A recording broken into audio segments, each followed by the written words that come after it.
Forgive me if this seems crass to say out loud, but whether we openly acknowledge it or not, every nation on the planet is a brand.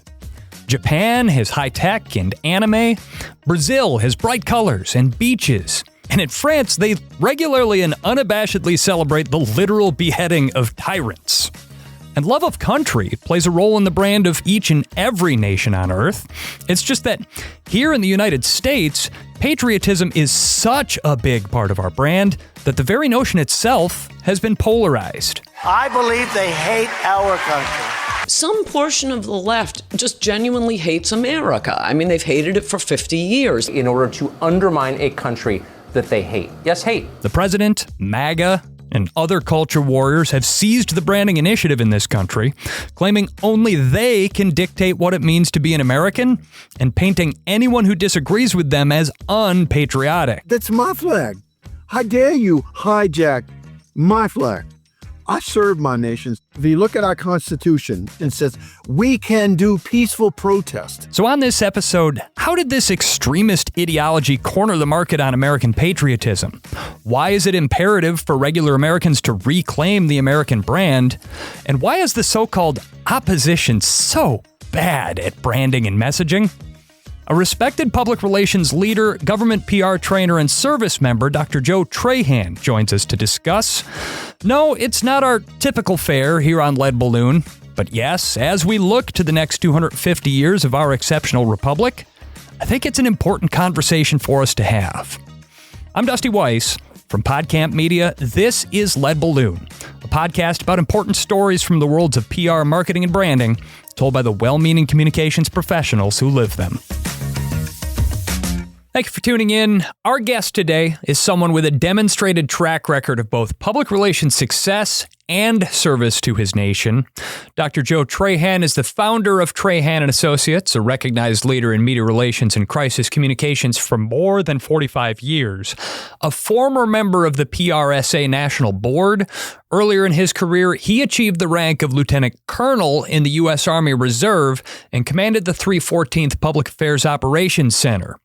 As an instructor, he's taught media relations to thousands of pupils in 46 U.S. states, 5 NATO allies, Mexico and Paraguay, in addition to teaching PIO courses at FEMA for more than 20 years. And his resume goes on and on like this, but at some point I just need to finish introducing the guy and start the show here. So, Dr. Joe Trahan, thank you for joining us here on Lead Balloon. Thank you, Dusty. It's an honor. Dr. Joe, I invited you on the show here because I think that you're someone like me with a deep love of country, but also like me, I think that you're distressed in the year 2026 to see what patriotism has come to mean for some folks, but equally distressed that there seem to be other folks who appear to be giving up on the notion of national pride. So we're going to roll up our sleeves and we're going to dig into these pretty heavy topics here. But before we do that, I'd like to dive in a little bit more into your remarkable background. Can you tell us about your career and how you got your start and how you came up? Well, initially I was an armor officer in the Army. Of course, I went to Tulane University for my undergraduate and degree in history, but I always loved communication. And then the Army found out after about a year, and they said, man, you're impressive. You write well, you speak well. How would you like to go to the public affairs school? I said, sure.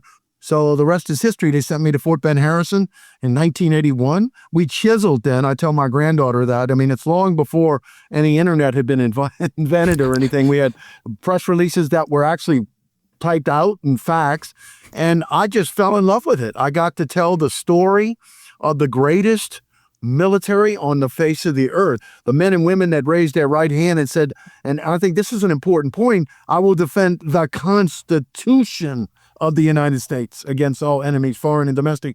And I fell in love with it. And then after that, I did 9 years as a DOD civilian. I traveled the world. I did media training for all senior Pentagon people, NATO folks. I actually trained Secretary of Defense Rumsfeld. Failed miserably in that 4-hour block of instruction, but it was just a wonderful thing. And I'd always been a servant leader. And then in 2023, I decided to 2003, it's been, 23 years since the business started. I opened Trahan and Associates. I just fell in love with it. I mean, what better job to tell them? And the Army made mistakes. I dealt with 5 crises. But again, the important thing is telling their story. And just like my father taught me, it's one of the few professions other than I think than firefighter and police officers, you will give your organization everything, including a blank check that says, I'll give you my life. Yeah. If I have to. So that's where it all started. I just fell in love with it. It's a wonderful career. I mean, it's just fantastic in my mind. It's a remarkable career path that you've had, and certainly as strategic communicators, we are shaped by the stories that we get to tell throughout the course of our careers. Yours includes Presidential Task Force Andrew following Hurricane Andrew in 1992, the National Boy Scout Jamboree in 1993, an organization near and dear to my heart, and the 50th anniversary of Operation Overlord. That's D-Day in 1994. Those are all incredible stories that you got to have a hand in shaping.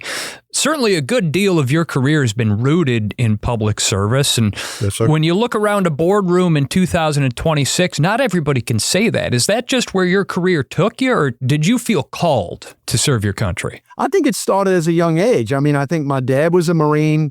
My Italian grandfather was in the Navy in World War II. I mean, my uncle was in the Marines. I mean, so the example started as a boy. I just sought out a career of service. I wanted to serve first my country, my state. Of course, Louisiana, it's a parish, it's not a county. My city, my town. I just think giving back is part of what citizenship is about. I'm still involved in my community. I want to change my corner of the world and make it better for my granddaughter and children yet unborn that I may never see once I go up with God with the big public relations firm in the sky, you know, and of course he's got everything right. I don't know if he'll need my advice, but I just think it started as a boy. I think my parents ingrained all three of us for service back.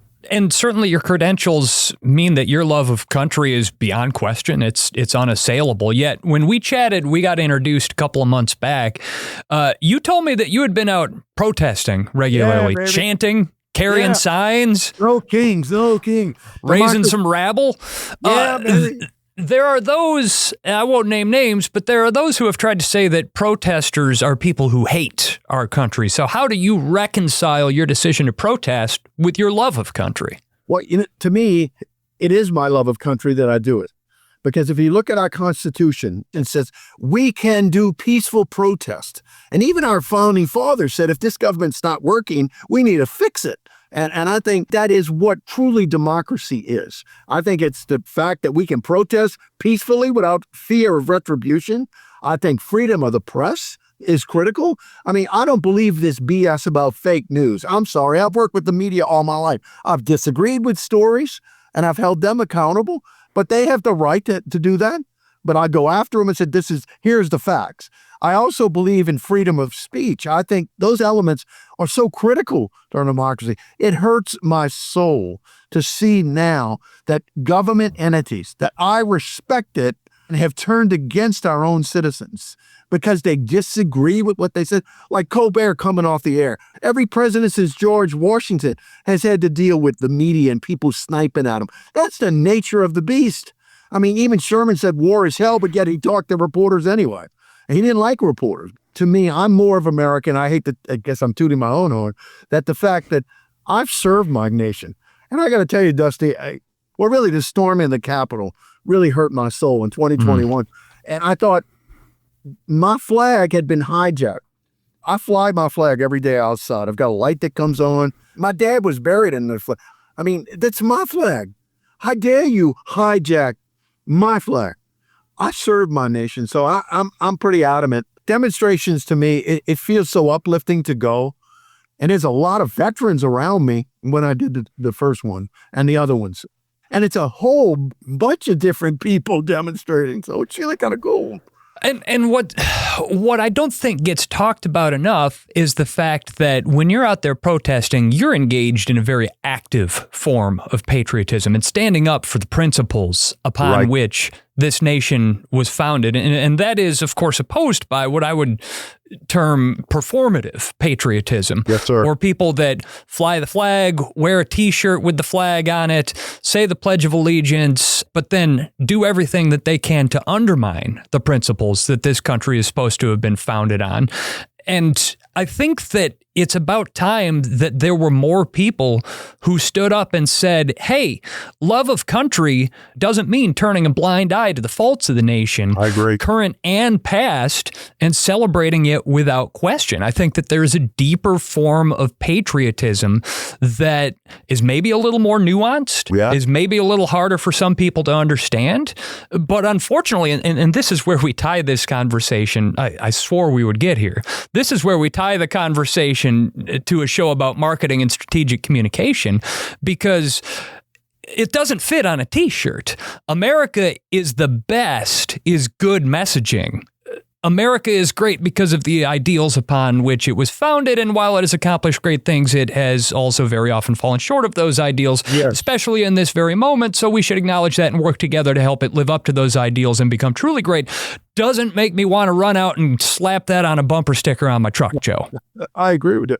And I'm driven by, I'm a big history buff, and you can't see it. I've got 3,000 pounds of books. I have a serious addiction. I don't smoke, I don't drink anymore. But Stephen Decatur's quote always struck me.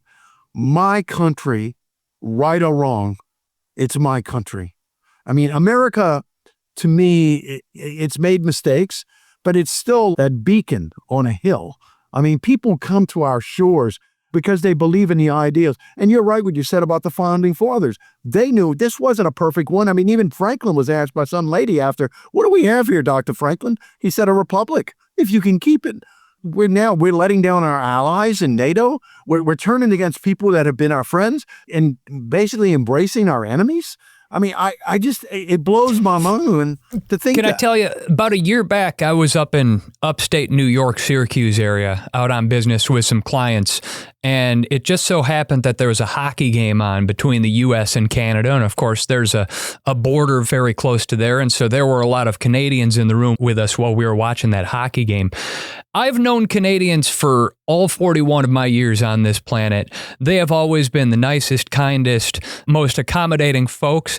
I agree. I got a couple of whiskeys and some Canadians that night, and they let her rip. The way that this country has turned on one of our oldest and closest allies to the north there, they have every right to be disappointed in the way that they have been treated here.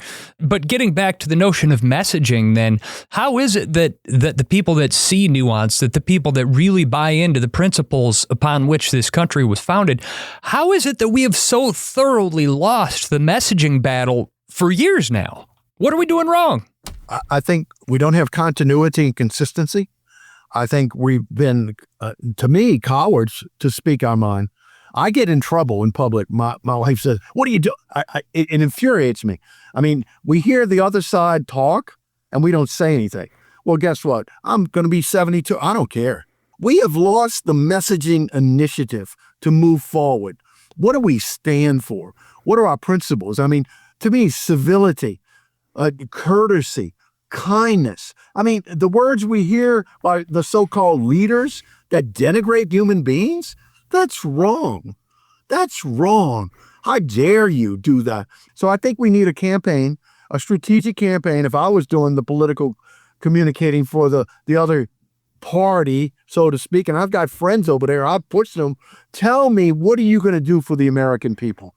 Tell me, because right now, I mean, my wife, we're okay now financially. I mean, we built a lifetime, but man, like people like you or my daughter or my son, I mean, I think we need to have messages that this is how we're going to do, what we're going to do to help you with affordability.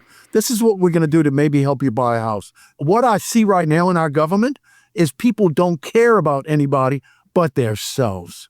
And that infuriates me. I was taught totally different. So, I do my little bit that I can do, but I think that's where the messaging is. I think we need to be aggressive and proactive and tell them what we're going to do to help fix this. That's what I think. That's what I would do. I'm a football fan. I know you're a football fan too. My old man, also a Packers fan, he likes to say that you can't win if you're playing not to lose. And right now, I would say that the opposition, quote unquote, is playing not to lose when it comes to their messaging, when it comes to their strategy. Totally agree. But here's the thing. I'm a former journalist, and so I try to see why people say and feel the way that they say and feel all the time. Empathy is a blessing and a curse for me. And so sometimes I have to turn a critical eye to our side, quote unquote, and admit that there are shortcomings.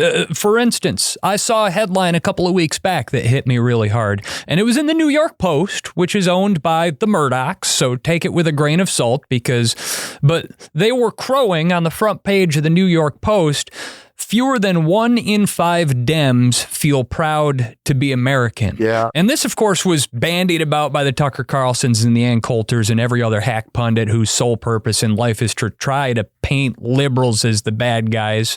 But the fact of the matter is, it's not wrong. Joe, I know people like this. You know people like this. I do too. Why do they feel that way? And is it the same as hating America as it's portrayed?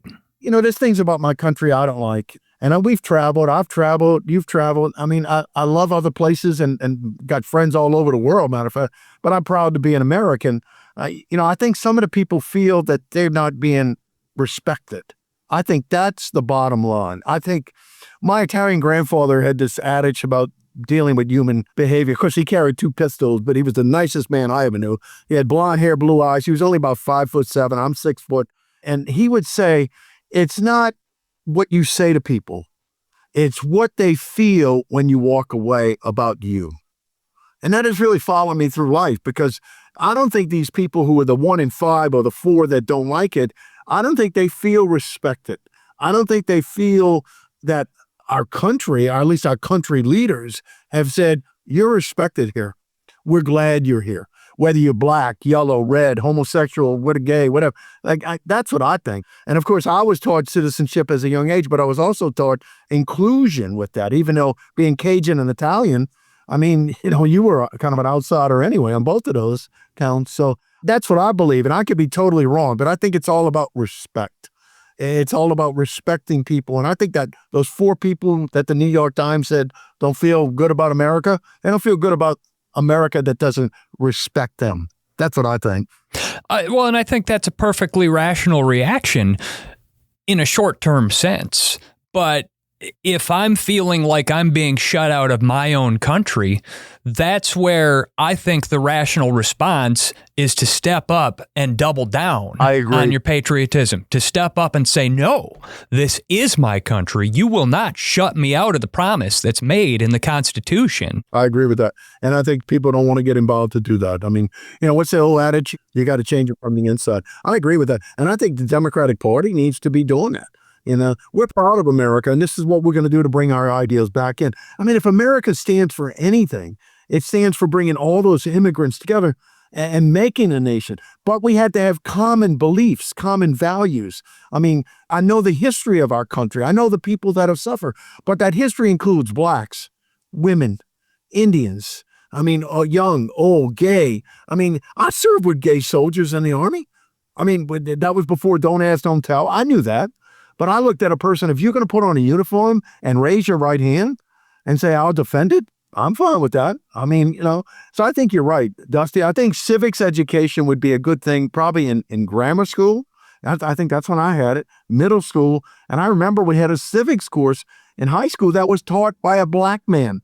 And you know what he said? He said, the Pledge of Allegiance and the Star-Spangled Banner is propaganda. I remember people rose up. My dad thought that was great, and he had been a Marine. My dad said, he's right, it is propaganda, but it's our propaganda, Mm-hmm.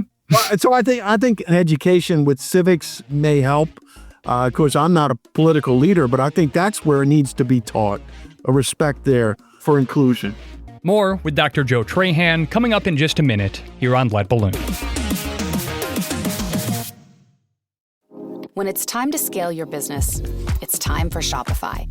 Get everything you need to grow the way you want, like all the way. Stack more sales with the best converting checkout on the planet. Track your cha-chings from every channel, right in one spot. And turn real-time reporting into big-time opportunities. Take your business to a whole new level. Switch to Shopify. Start your free trial today. If you've ever blasted synth beats from your boombox or burned CDs for your besties, this one's for you. As people get older, much like their music tastes, their health needs change. AG1 is the simple daily health drink designed to deliver over 75 essential daily nutrients and pre- and probiotics to support energy, digestion, and mood. so you can make the most out of every decade and dance break. Learn more at drinkag1.com. This is Lead Balloon, and I'm Dusty Weiss, and we're talking with Dr. Joe Trahan, founder of Trahan and Associates, former PRSA National Board member, retired lieutenant colonel, and former spokesman for the United States Army Reserve. And we're discussing the intersection of American patriotism and strategic communication. Marketers, for their part, have fully embraced patriotism as a means of hawking everything from beer to trucks to the NFL. We got a full dose of that with the 250th anniversary celebration for our nation here, but how has, would you say, the commercialization of patriotism evolved over time, and how has that changed our relationship with it as Americans? I think it's in every part of our world now. Everything to me is commercialized.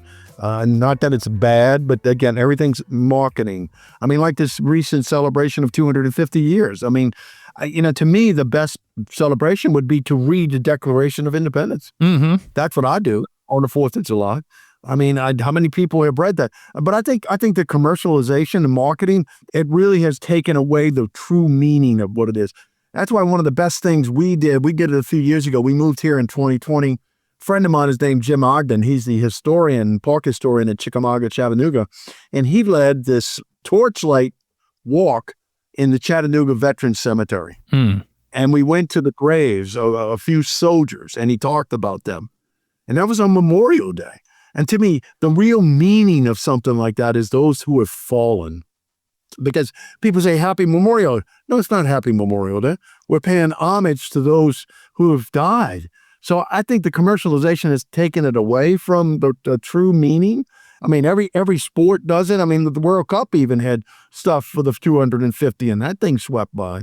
I don't know if it ends. How does it end? People jump on that wagon and buy things for commercialization. Well, and like you said, lose sight of what it's really about. This branding of, it's America's 250th birthday. It's not a 4-year-old kid. We're not going to put on funny hats and have a clown dancing around. You're right. We're recognizing the 250th anniversary of an epical moment in history born of turmoil and blood and big ideas.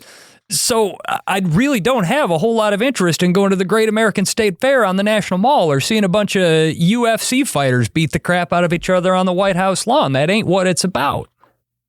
Our nation's recognizing another anniversary this year, and this one's a little more somber. It's the 25th anniversary in September here of the 9/11 attacks. Oh my God. How did that event change Americans' relationship with patriotism? Well, I'll give you where I was going to be. I was at the Defense Information School, a school I had graduated from in 1981. It trains all officers, enlisted NCOs, civilians, and allies currently friendly with the United States in public affairs. I was the Master Public Affairs Instructor, the DoD Media Relations Trainer. On that morning, I was supposed to be going to the Pentagon to meet with the Navy Public Affairs Office. I started out the door to go to my car and then hit one of the metro lines into the Pentagon. And my phone rang, my landline. And for some reason, I walked back to get it. And it was a Master Chief that was saying, Dr. Joe, meeting's been postponed today. We're going to meet the next day and talk about public affairs training for the Navy. I said, okay, Chief, I'll see you tomorrow. So as I put the phone down, one of the other instructors came around and said, hey, Dr. Joe, you got to come see. There's an accident in New York. I mean, we all thought the first plane was an accident. And then as we stood there, the second one came around and hit the other building. And you went, that ain't an accident. I'm not intelligence. And I thought to myself, what else is going on? So later in the day, about 9-something, the Pentagon got hit. The exact spot I was supposed to be was where the plane hit. And those 13 people I was meeting with were sitting there. They died. I would have been one of them. By the grace of God, I'm here. So that afternoon, they sent us home at 4:30. I can vividly remember they brought us all together for an all-hands meeting. They canceled all the classes, told everybody to go home. I remember coming out of a building at Fort Meade, which is near the BWI airport. And usually it's full of traffic. And you know what was overhead, Dusty, were 5 fighter jets, fully armed. And they were cruising at 1,000 feet. And they had rockets on them. And I had goosebumps. And then the next morning, they told us to come in, and the security was so tight that people got in their cars. They didn't complain. We sang American patriotic songs for 3 hours waiting to get through security. And I think that moment galvanized our country. There was no red states and blue states. There was only American states. And the whole world, even Saudi Arabia and Egypt even joined us in the crusade to strike back. So, yeah, I think that was a moment that I got goosebumps right now thinking about.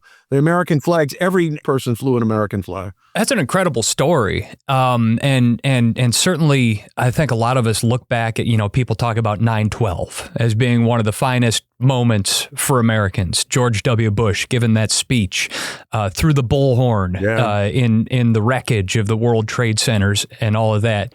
And we were all united. But I'll tell you this, what followed in the 2 or 3 years that came after 9/11 actually stands out to me is one of the first times that I ever felt conflicted about my love of country, because that unification, that patriotism that had been mobilized was redirected. Yeah. I still feel like it was leveraged, it was manipulated into something where we didn't need to be, the invasion of Iraq. And I felt conflicted for the first time in my life because I saw that patriotism, while good, can still be used by people to do bad things in its name. I agree. And then this notion that as long as you slap to support our troops yellow ribbon on your SUV, that you could vote to send our young men and women to fight in a needless war and still be a good American. But anyone who spoke out against that needless bloodshed, folks like the Dixie Chicks, somehow they were the bad guys. I'm with you. I think there were no weapons of mass destruction in Iraq. And I was working for DOD at the time, and I'd worked for General Powell, and they made poor General Powell go before the UN and say they were there. And that man, I would have followed that man through hell. And I thought to myself, this is wrong. I would have voted for him for president. Oh, you and I both. It's sad. They just put him out there. Bush and those folks, Rumsfeld and all that, they just pushed him out there. They knew he would be a person that could carry the water because he was so believable by both parties. I mean, you're right, Dusty. He would have been a tremendous president of the United States. I mean, and people tried to get him to run. I was part of a group that tried to get him to run. And he, I thought, man, I get to work in the White House because that man had the ability to bring people together. But I think the conservatives in 2003, they captured it and said, well, if you're not for us, you're against us. And I think it's been that way ever since. So what do we do about it, Dr. Joe? Why is it imperative for the opposition, the liberals, the Democrats, whatever you want to call them? I don't like having labels slapped on myself, but why is it imperative for regular folks who aren't these ideologues to take back this notion of patriotism, and how do they do it? Well, I think we do it through civil discourse. I think we sit down together and say, I disagree with you. You give me your points, I'll give you mine. And you know what? I like that. Let's pump that notion up. Let's call it radical civil discourse. Let's be in your face about how civil we are. Well, I mean, but we need to be able to sit down. Some kind of way we're going to find commonality. I think the labels hurt us. I can't stand this red and blue state thing. I can't stand it. It just troubles me greatly. I mean, I look for people to vote for that are going to take care of people, that are good servant leaders. You mentioned empathy. If they don't have empathy, I don't want them as a leader. I really don't. And what I'm seeing now at the top job, I see nothing. I don't even see a leader.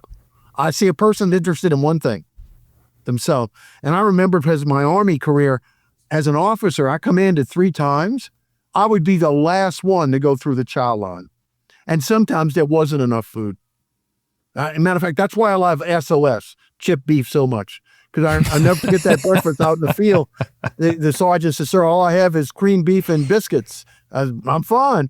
I love that dish now to this day. But that's the way to be. And my dad taught me to lead from the front and lead by example. Never ask someone to do something you wouldn't do yourself. So I think first we need a civil discourse between people. We need to sit down and agree to disagree. And then we need to say, okay, how do we fix this system?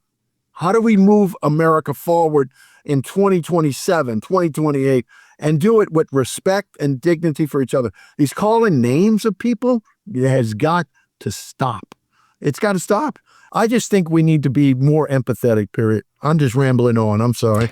No, but I think the notion is right, but it's like we said at the beginning here, it doesn't fit on a bumper sticker. But I also think that there are little things that regular people can do to take back that notion of patriotism from the political ideologues who would use it as a weapon. What would you say some of those things are? I think get active in your community. I think I'm going to be a poll worker for this coming election. I think encourage people to get out and vote, become educated voters, get involved in the community, don't have an apathy toward what's going on. I mean, I volunteer. I work at the Medal of Honor Museum. I mean, reach out to somebody and help somebody. I think change your little corner of the world. I think we could do that as everyday citizens of our country and then uphold our traditions. I mean, when my dad died 2 years ago, we had a Marine Corps ceremony and, full military honors and everything. And when we were growing up, we would raise the flag every morning. We'd play to the colors and we'd salute it. We'd lower in the afternoon. He taught us how to fold it. So we're standing there at his funeral. He's like 25 yards away in his casket. And this Marine Corps detachment is folding the flag wrong. And I could swear he's whispering in my ear. My brother's 2 away from me. My dad is saying, Joe, you and Tommy refold that flag before it goes to your mother. I swear we both heard him say that. So they end up giving the flag and it's wrong. So my mother has it. I told my mom, I said, we're going to take it and refold it. And I thought to myself, that's just a simple act. I mean, how many people know how to fold a flag right? Or what is the tradition of the flag? What does it stand for? I think they all need to be at a ceremony when the flag is sacredly destroyed because they talk about each part of the flag. I think we as Americans need to find out our history, where we're from, who we were, where we've come from. So I'm a big believer in that too. And get some skin back in the game. Yeah. I love your notion of doing public service, of giving back to the community. And you mentioned the flag retirement ceremony. I have been strong-armed into becoming a leader in my kids' Cub Scout troop. It was bound to happen, I suppose. Our Cub Master is a good fella, and he served in the Air Force back in the day. And so at the end of the year, we had our campfire this year, and we had a flag retirement ceremony. And we've done a few of these ceremonies now at camp, and the kids sit attentively, and they listen, and they learn something. I love to see that. But we live in a very, very privileged neighborhood, Dr. Joe, a really nice suburb of Milwaukee here. And so when our Cub Master started this flag retirement ceremony, he did like they do at camp and said, anybody who has served your country, please come up and join me here for the flag retirement ceremony. And then the most awkward thing, Dr. Joe, there was crickets, because not a single person, not a single parent who was at this flag retirement ceremony had served their country. Oh my God. And that made me sit and think that we could live in a place so privileged that nobody there had put on the uniform of their country. Now, I didn't serve my country in that way, but I worked as a journalist for a number of years, which I consider a form of public service. I agree. I worked as a civil servant, working for the city of Milwaukee for a couple of years.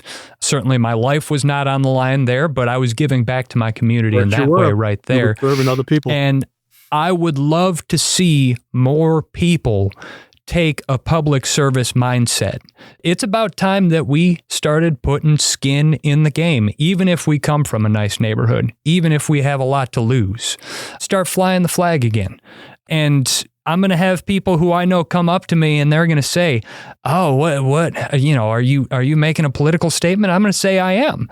I'm going to say I fly that flag because it belongs to all of us. That's the people who I disagree with don't get to define what my flying the flag means. Bravo. That is the sort of radical civil discourse that we need to start. Bravo. Absolutely bravo. I'm proud to be an American. I'm proud to, serve my nation. I will continue to serve my nation, probably to the last breath I have in my body. And just like Stephen Decatur said, my country, right or wrong, it's my country. And again, even with all our mistakes, it's still a great nation. Well, and you mentioned Thomas Jefferson, and it's a republic if you can keep it. If we want to keep our republic, if we want to keep our principles, if we want to keep a reasonable definition of patriotism, we need to be willing to use the means at our disposal to tell the folks who would warp those tenets to their own ends to stick it. You don't represent a majority. That's right. You don't get to define what this country is. Your willingness to do just that is why I was looking forward to having this conversation with you, and I appreciate you making time for it. Dr. Joe Trahan, founder of Trahan and Associates, former PRSA national board member, and retired Lieutenant Colonel, United States Army Reserve. Thank you so much for joining us on Lead Balloon. Honor.